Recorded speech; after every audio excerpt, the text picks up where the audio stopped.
यदि तुम मुझे अपनी माता कहना चाहती हो तो ये लो गुलाब, तोड़ दो अपना धनुष। माँ, मैं धनुष छोड़ दूंगा। मैं धनुष स्पर्श भी नहीं करूंगा। मैं आपके चरणों में पड़ा रहूंगा। आपका प्रत्येक आदेश मानूंगा। पुत्र कर्ण,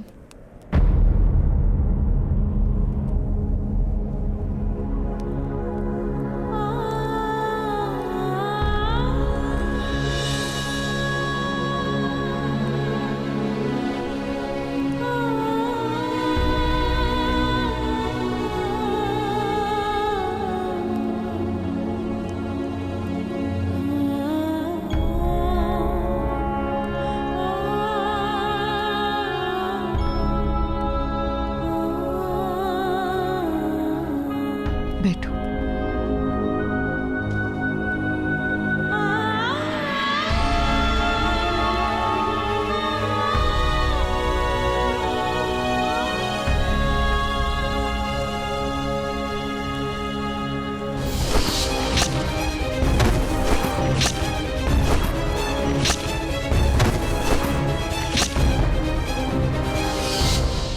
तुमने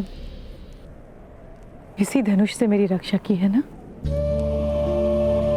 हाँ माता, और इसी धनुष के कारण मैंने आपका वचन तोड़ा था। मुझे क्षमा कर दीजिए, मुझसे भूल हो गई। नहीं पुत्र, भूल तुमसे नहीं, मुझसे हुई। तुमसे वो वचन लेना ही भूल था। तुम्हें तुम्हारे सबसे बड़े सुख से वंचित करना मेरा भूल था कर्ण। ये धनुष तुम्हारा सबसे बड़ा सुख है। नहीं माता, मेरा सबसे बड़ा सुख आपका प्रेम है, और आपने जीवन भर मुझे वो प्रेम प्राप्त करने का अवसर दिया है।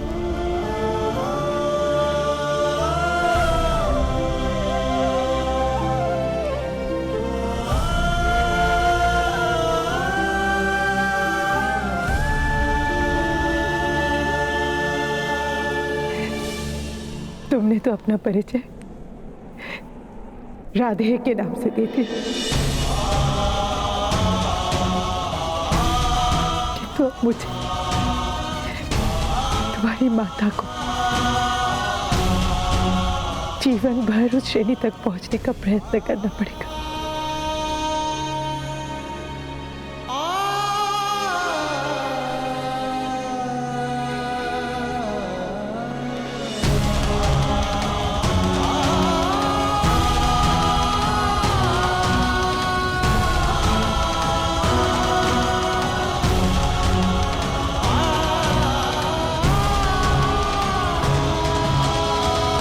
माता की श्रेणी तो सबसे ऊपर होती है ना माता? आप अपनी श्रेणी से क्यों उतरेंगी? मैं अपनी श्रेणी उठाने का प्रयत्न करूंगा।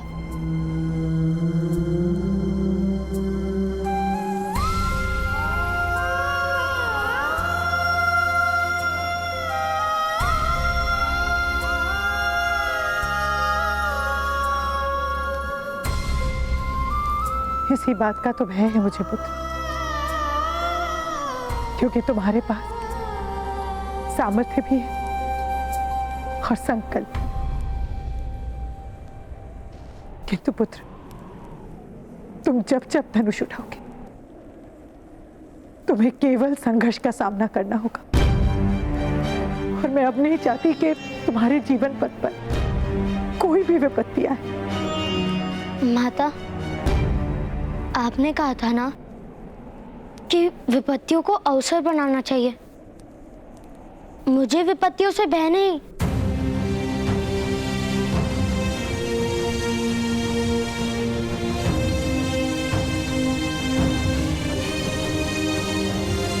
जानती हूं तुम्हें किसी से भय नहीं, ना मनुष्य से, ना मनुष्य के बनाए व्यवस्था से।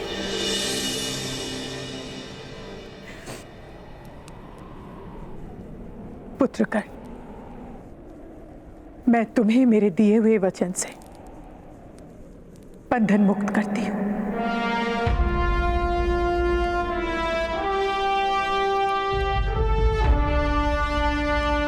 किंतु समाज के बनाए बंधन से तुम्हें मुक्ति नहीं मिल पाएगी। कर तुम जब जब धनुष स्पर्श करोगे, ये समाज तुम्हें दंड देगा, और तुम्हें दिया गया हर दंड तुम्हारे माता के हृदय पर लगा घाव होकर। तुम्हारे पुत्र को कोई दंड दे सके, ऐसी स्थिति वो उत्पन्न ही नहीं होने देगा। और यदि कोई दंड भोगना भी हो तो वो तुम्हारा पुत्र स्वयं निश्चित करेगा।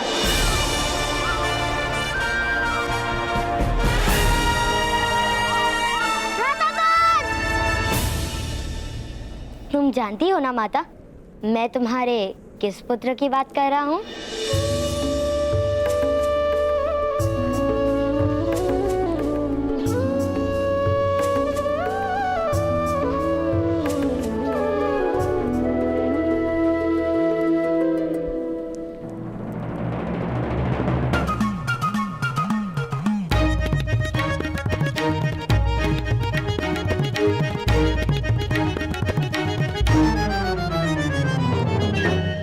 मुद्रा का है, या तो मुद्रा दो या तो मृत्यु के प्राप्त हो जाओ। यह एक और उपाय है, तुम मेरी सेना में आ जाओ और मैं तुम्हें मुद्रा दे दूंगा।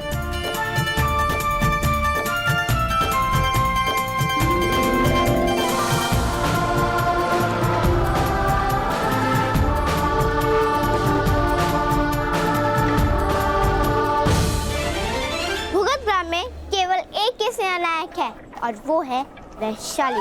भूगतग्राम तो बहुत बड़ा है, यहाँ और भी सेनाएं होंगी, अर्थात और भी सेनानायक होंगे। चलो मैं तुम्हें स्वयं भूगतग्राम दिखाती हूँ। यदि कोई और सेना नहीं मिली तो तुम दोनों को मेरी सेना में आना होगा।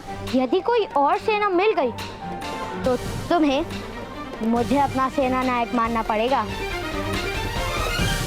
असंभव, कोई दंड नहीं दे सकता मेरे पुत्र को। इस छोटे से जीवन में जितने दंड भोगने थे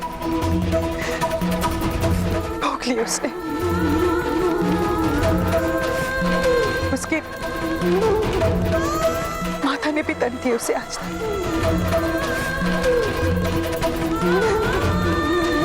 अब उसे कोई दंड नहीं मिल सकता है आगे।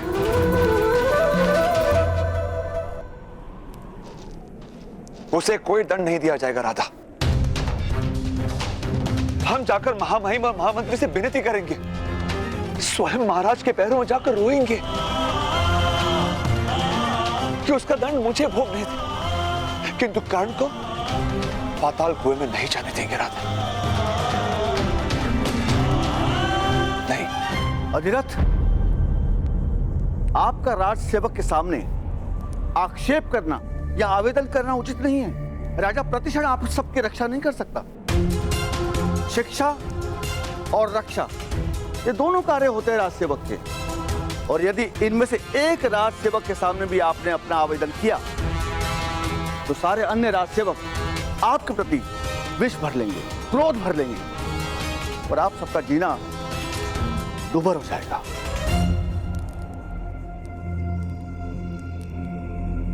तो क्या करे भ्राता विश्वान, अपने पुत्र को मृत्यु दंड भोगने दे? कैसा समाज है ये, कैसे लोग हैं ये, जो एक नीचे जात के लोगों के समग्र जीवन को कारागार बना देता है? क्या कोई मार्ग नहीं? वो मार्ग है जो विकट मोहल्ले के पास जाता है। पूरा लोहार समाज वहीं पर निवास करता है। विकट महोदय लोहे के विविध यंत्र निर्मित करते हैं। किसी ने भी उनके यंत्रों को स्पर्श भी किया तो उसकी नाक काट देते हैं। बड़ी भयानक है वो। तुम्हारी नाक कटवा लो, मुख्य प्रमाण में ठीक हो जाएगी। मेरी नाक ठीक है और विकट महोदय मेरी नाक नहीं काटेंगे क्योंकि वो मेरे मित्र हैं। वो है ना भैरवत, वहाँ पे भयानक भूत बसते हैं। किंतु मैंने भूतों की साधना की, इसके लिए सारे भूत मेरे वश में हैं।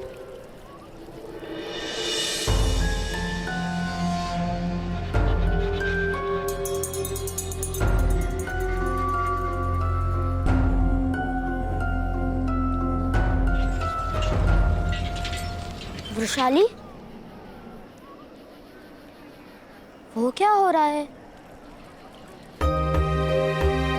लोहार समाज हमारे कुएं से जल प्राप्त करने के लिए हमें धन देता है। क्यों?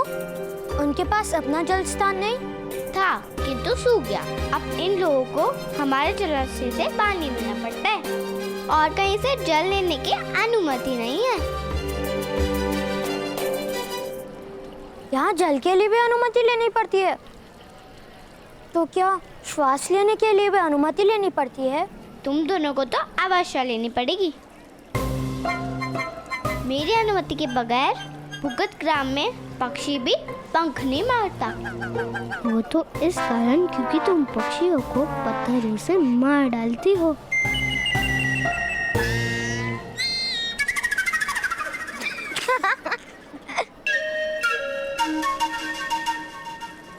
तो देख लिया हमारा गांव, मिला कोई सेना नायक। इसके लिए कहती हूँ, अगर मेरी सेना में रहोगे तो सुख से रहोगे, अन्यथा तुम दोनों की मृत्यु भी हो सकती है। मृत्यु? अन्य और कोई मार्ग नहीं। भ्राताश्री, तुम जो जीवन जी रहे हो वो मृत्यु से भयानक नहीं। हर क्षण है कि छाए में रहना मृत्यु नहीं तो क्या है?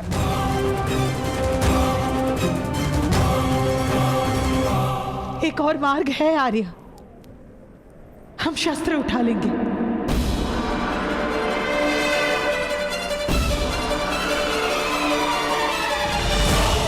अपने पुत्र की रक्षा हेतु।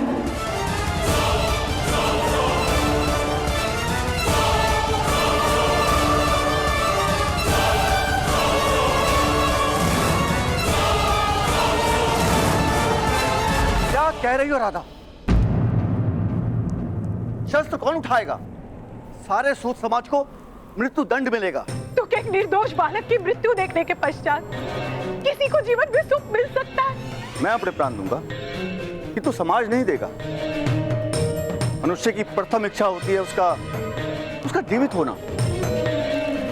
आपके पुत्र की दुर्दशा पर सब आंसू तो बहाएंगे, किंतु शस्त्र कोई नहीं उठाएगा।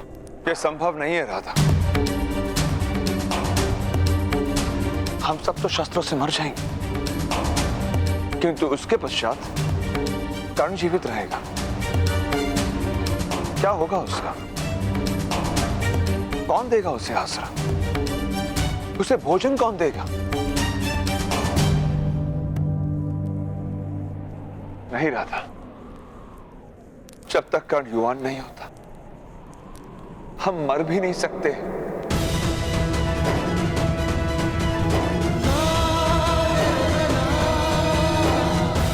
हम रात को ही छुप कर चले जाएंगे, वन में वनवासियों की भांति जीवन जिएंगे।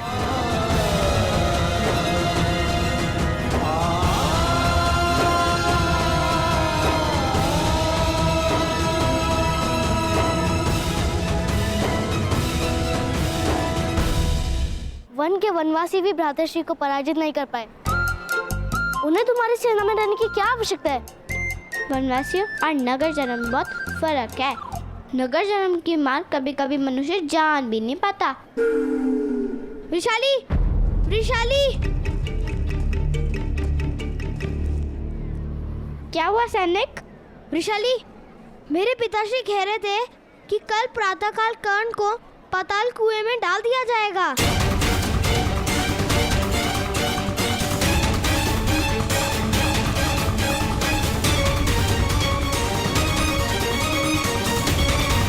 पाताल कुएं में क्यों? क्योंकि कर्ण के कारण राज्यसभा में ग्राम रक्षक महोदय का अपमान हुआ था,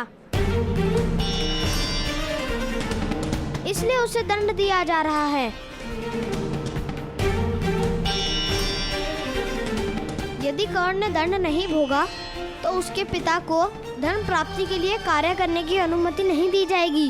पाताल कुआं बहुत भयानक है।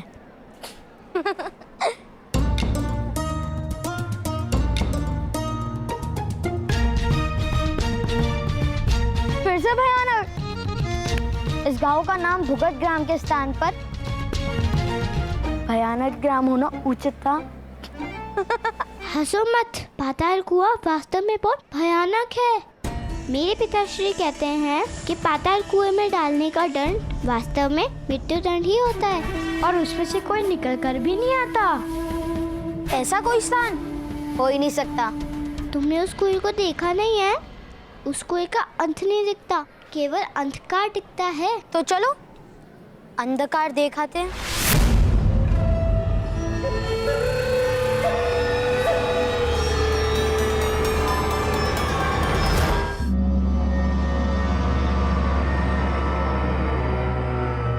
आओ ना, भयभीत क्यों हो रहे हो?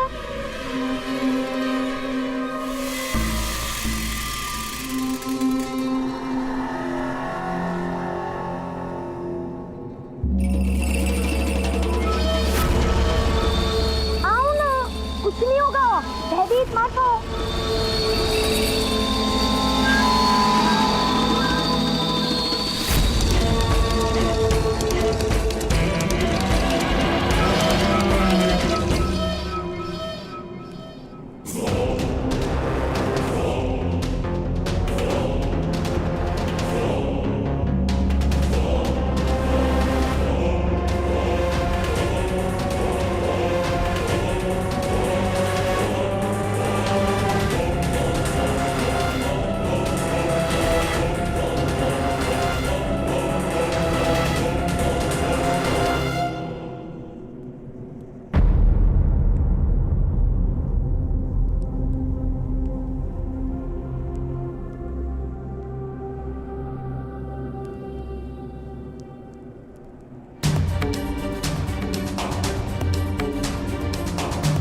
नहीं प्रातःकाल, नहीं सुन। यदि किसी को कार्य करने की अनुमति ना मिले तो वो बहुत बड़ा अपमान होता है।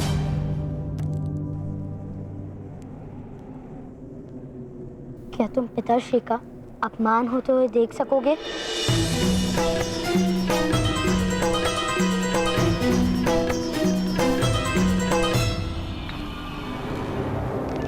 आदेश दीजिए सेनानायक।